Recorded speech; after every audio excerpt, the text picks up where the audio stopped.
I see a thumbs up, so great, thank you. My name is Elizabeth Weybright, and I'm happy to be here for the Coug Connect session, and it's great to see so many folks who are participating and joining us as well. So hopefully I can do my, there we go. I'm here today just to share a little bit about boredom during this time of COVID-19. I'm a faculty member in human development, and I also have a joint appointment with Extension as an adolescent specialist for the state. So I'm going to give you a little bit of overview of what boredom is and then some strategies for dealing, but I'd love to hear from other people. At the end, I'm kind of priming you to, if you're willing to share, whether in the chat box or by speaking, some of the strategies that have been effective for you or those around you. So we'll come back to that at the end. So I first want to talk about what is boredom and what does that look like. So all of this, when we look at the literature, like 98% of people have experienced boredom at some point in their lives.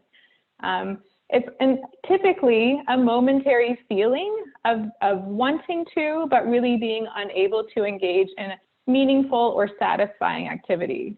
And it's a pretty known, common feeling. Here's an example of a feeling chart that you typically share with little kids, and then I cut off some of the other feelings just to fit it on the slide. But you can see that feeling bored or experiencing boredom is listed on here as well. And typically, if you Google image search boredom, you get this kind of someone yawning, or you get this that kind of hand on the face look, just like this little girl's doing. One of the interesting things, or things that I think is interesting and that people often ask about when I chat with people about boredom, is that not only can it happen at times when it seems like there's nothing to do, so in situations where we're doing the same thing day after day, this sense of monotony, which you may be experiencing at home if you're in the same environment and it's not changing very much. So there's the nothing to do side, or what we call an understimulating environment.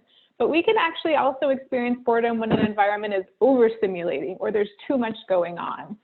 So when I've chatted with media folks about adolescent boredom, people say, well, there's so many opportunities for adolescents. How could they ever be bored at a time like this when we have the internet and there's things at their fingertips all the time? Well, that can actually kind of backfire, that there's just too many things to choose from, too much going on. And so boredom can also happen from overstimulating environments. In some of the research on boredom, we've asked people, what does boredom look like to you, or what does boredom feel like? And so I'm going to put up a word cloud. If you're not familiar with word clouds, they are just, they pull all the words that people put together, but the bigger words mean it was mentioned more frequently. Sorry, I was just checking the chat, that kind of keeping an eye on that too. So you can see that there's a lot of negative words in here, right? We see lonely, so being by oneself. So there's maybe this social piece to boredom with being with others. Empty, nothing. So this seems like that understimulating environment that I was talking about. Unproductive, a waste of time. You also see on kind of the top left the word overwhelming. So that might be that example of the overstimulating environment. There's so many things happening and so much going on that it's hard to be engaged with your environment. So this is one example, but you see these are very negative kind of representations of boredom. So when we think about boredom, though, it's not always negative. And in fact, the way I talk about boredom is that it's not good or bad. Boredom in itself isn't good or bad. But really, it serves more as a signal or an alarm to us to say, hey, something about the situation really isn't satisfying to me. It doesn't feel good inside. And what I like to say is that it alarms us to a couple different things that I want to point out.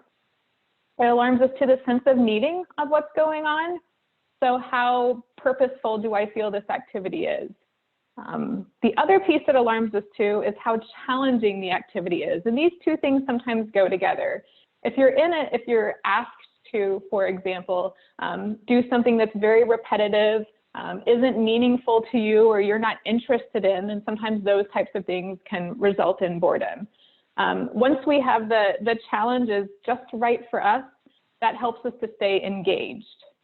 I also want to bring up, though, being from a human development department, that there's a developmental piece to this.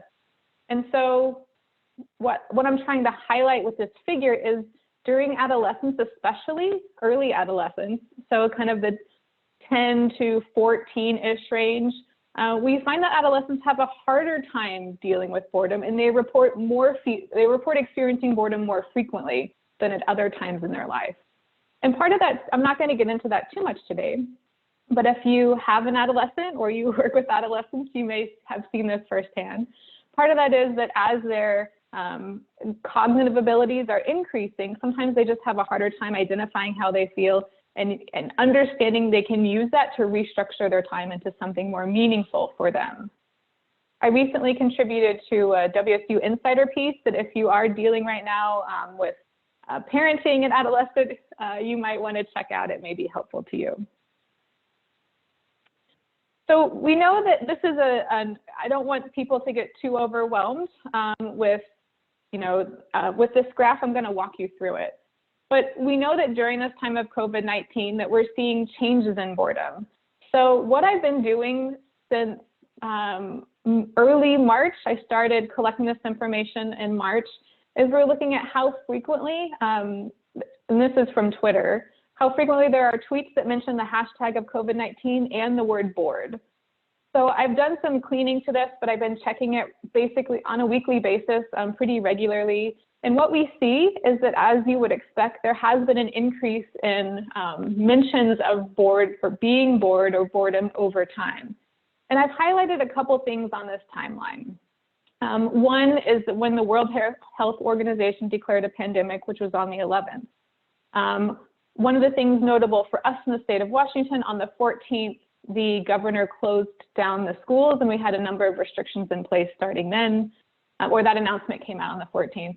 On the 15th, there was some federal guidance from the CDC against gatherings of greater than 50 people for the next 8 weeks. So I just want to give you some time points to orient you.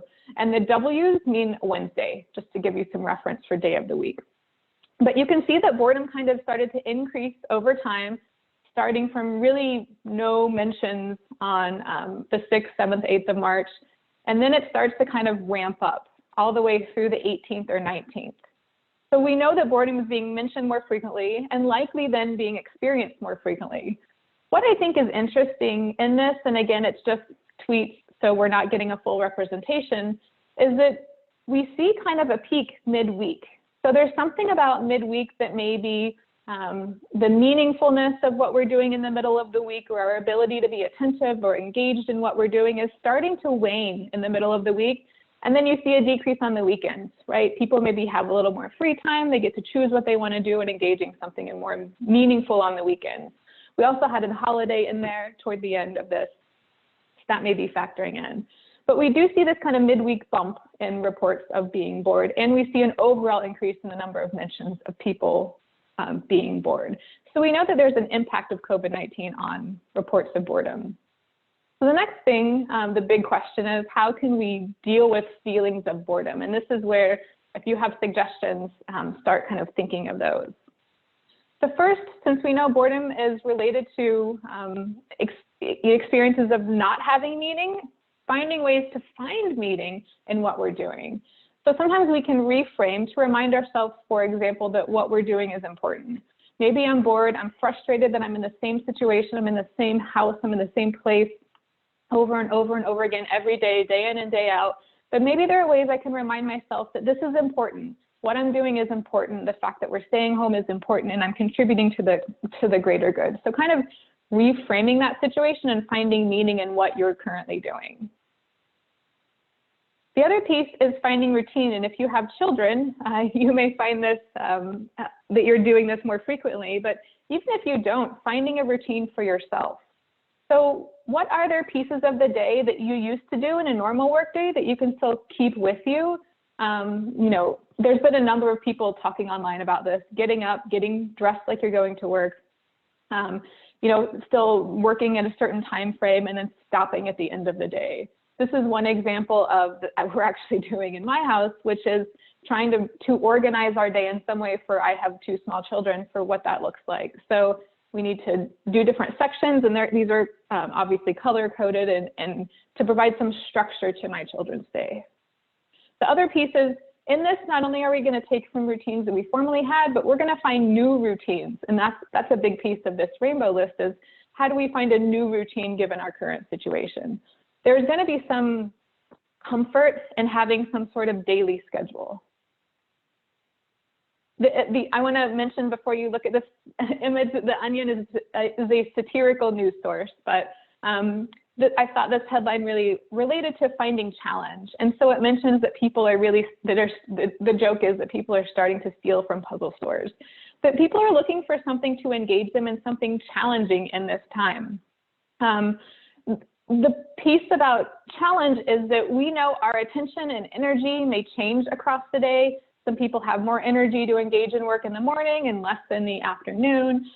So we really need to make sure that the challenge is matching to how we're feeling. And that may be different than what a normal workday used to look like when we were sitting in the office or when we were elsewhere. So understanding what your energy level is and what's challenging you at the moment, and trying to find something to meet where you are currently, rather than where you think you should be or where you typically were when you were not, before we were working from home. The other piece is finding a break, to be honest. This is just one headline I pulled, and I've seen a lot of this online on social media, maybe some of you have as well, that people are now baking bread and we're running out of bread flour and running out of yeast, but we're finding new hobbies. So this is a great time to find things that maybe interest us that we haven't done in a long time, or start new interests, or start things that maybe took too much time, baking sourdough bread or bread, for example, things that maybe we felt like we didn't have the time for before, that we can be able to engage in. So this also has a nice piece that it helps distract us from the current situation. If you can find a way to just engage in something, maybe that's a guilty pleasure, for example, that you just want to take a break and a stress relief to deal with how you're feeling. So I want to check in and see if there are other ways people have found to alleviate their boredom, whether you want to type it in the chat or if you want to jump on the audio and share with everyone. Yes, there's also been a lot of people who are telling you how to make your own yeast. It's not, you don't have to have the packets from the store. So we have a lot of great ideas. I'm trying to make my chat bigger as people are mentioning. And I really like what Jenny mentioned, is making a goal that's attainable for each meeting that she attends. And I even do that for each day. What are the things I want to achieve, and setting a very realistic goal? She talks about that some of the people she engages with sometimes knit during the presentations so they can concentrate better. And that relates to the satisfaction. That's great. I like people are mentioning being outside, exercising, gardening, exercising midday. Maybe that's a break that you didn't take before when you were working in an office or working on campus, taking a break in the middle.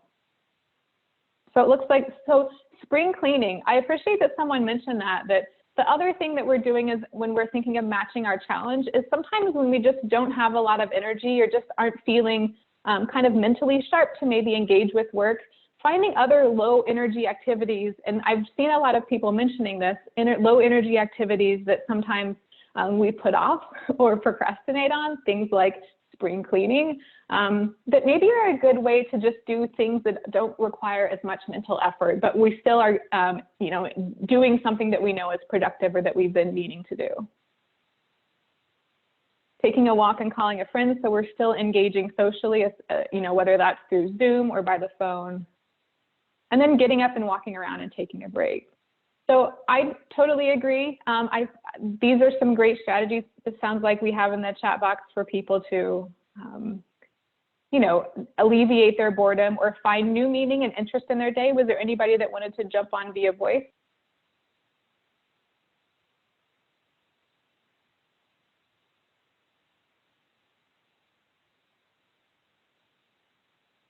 All right, just wanted to check and give people an opportunity. I wanted to keep it brief, and so that's all. I'm happy to answer other questions. But when we think about, again, those two, what I want you to take away is those two pieces relating to boredom are the meaning and the challenge. And so if we can start to tinker with those and find things that we find interesting and meaningful in some way, or remind us why something should be meaningful, and then making sure to engage at a level that we want to engage at. So engage at a level where we feel like that is doable for us in the moment, regardless, you know, of what time of day, or just matching what our own needs and abilities are in a given day. So I'm happy to answer other questions or have other discussions if there are people in the chat box, but I also, or you can please feel free to email me. But I also want to remind you that there's another Zoom meeting for the Coug Connect that's happening tomorrow, and Alice Ma will present on stay-at-home cooking. And with that, I want to say thank you, and I'll hang out for a little while to answer other questions. I appreciate everyone being here.